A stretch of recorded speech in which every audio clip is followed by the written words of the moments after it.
Halo sob, balik lagi di YouTube channel Kara Watch, dan kali ini saya mau ngobrolin soal salah satu hal penting yang harus teman-teman tahu sebelum membeli baterai jam tangan secara online.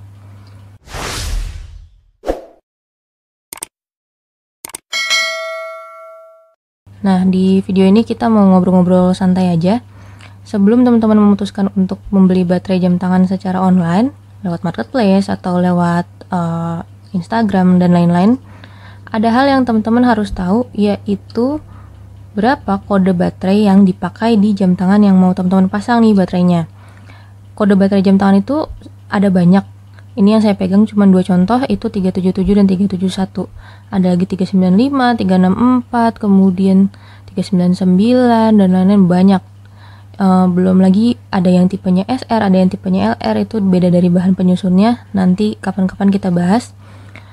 Kenapa teman-teman harus tahu dulu baterai yang dipakai itu tipe apa atau kode berapa, di luar daripada mereknya ya. Jadi yang harus diketahui pertama itu kodenya dulu. Kenapa? Karena setiap kode yang ada di baterai itu menunjukkan ukurannya, yaitu ukuran diameter dan ketebalannya. Dan itu semua penamaannya itu bisa teman-teman lihat di kode yang di bawah ini, SR920SW, SR626SW. Untuk yang 3 digit berarti satu angka pertama di depan ini menunjukkan diameternya, dan 2 angka yang di belakang itu menunjukkan ketebalannya dalam milimeter.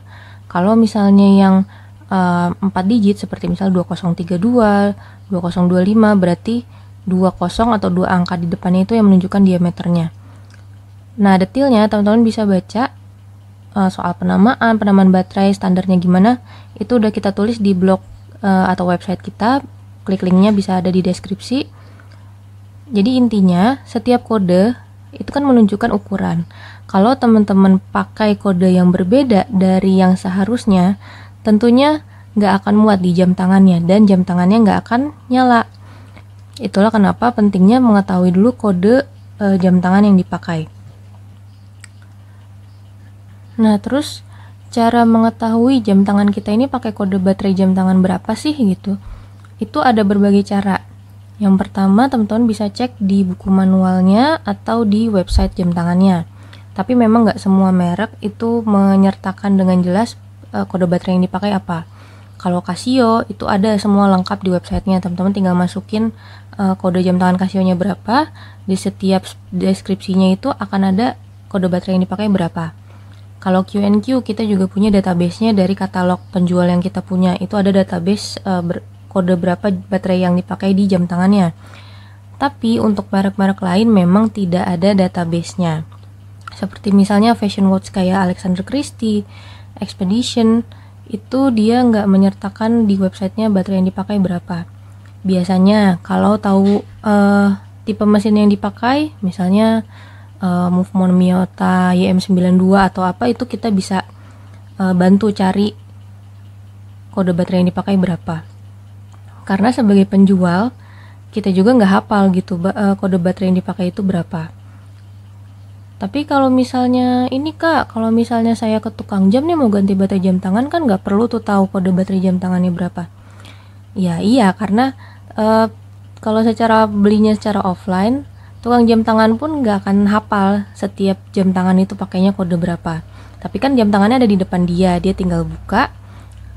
Dia tinggal lihat, oh dia pakai kode baterainya segini, dan ya udah tinggal diganti gitu. Tapi ketika belinya online, ya otomatis yang harus tahu kode baterai jam tangan yang dipakai berapa itu pembelinya gitu. Kita sebagai penjual juga nggak hafal dan nggak punya semua database, dan nggak bisa diambil patokan juga. Misalnya, oh kalau analog polos pasti pakai 377, atau oh kalau ada krono tanggalnya pasti pakai 364. Itu nggak bisa. Karena sepengalaman kita, sama-sama analog polos pun, misalnya analog polos tuh yang kayak gini contohnya, nggak ada krono tanggalnya sama sekali. Sama-sama pakai analog polos pun itu baterainya bisa beda-beda. Ada yang pakainya 377, ada yang pakainya 364 gitu. Misalnya hanya krono tanggal, dia pakainya 364. Ada lagi yang merek lain yang krono tanggal juga, ternyata pakainya 377. Jadi benar-benar kalau pengalaman kita nggak bisa dijadiin patokan gitu. oh kalau jam tangannya begini pakainya yang ini, oh kalau jam tangannya begini pakai yang ini. Belum lagi nanti kalau jam tangannya dual time, yang analognya pakai tipe apa, yang digitalnya pakai tipe apa gitu.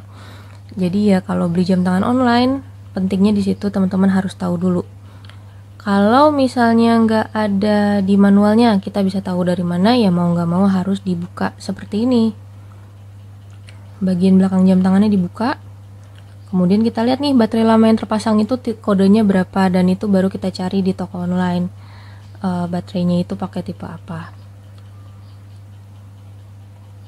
Kalau nggak punya alat buat bukanya, ya mau nggak mau mungkin harus ke tukang jam ya, ke tukang jam secara offline untuk dibuka, atau coba buka sendiri. Tapi kalau misalnya pun, kalau pikiran saya kalau misalnya di rumah nggak bisa bukanya, mau beli jam tangan online nanti mau dipasangnya juga gimana gitu. Jadi ya memang harus bisa dibuka, karena nanti pun begitu baterainya datang kan kita mau pasang sendiri harus bisa bukanya.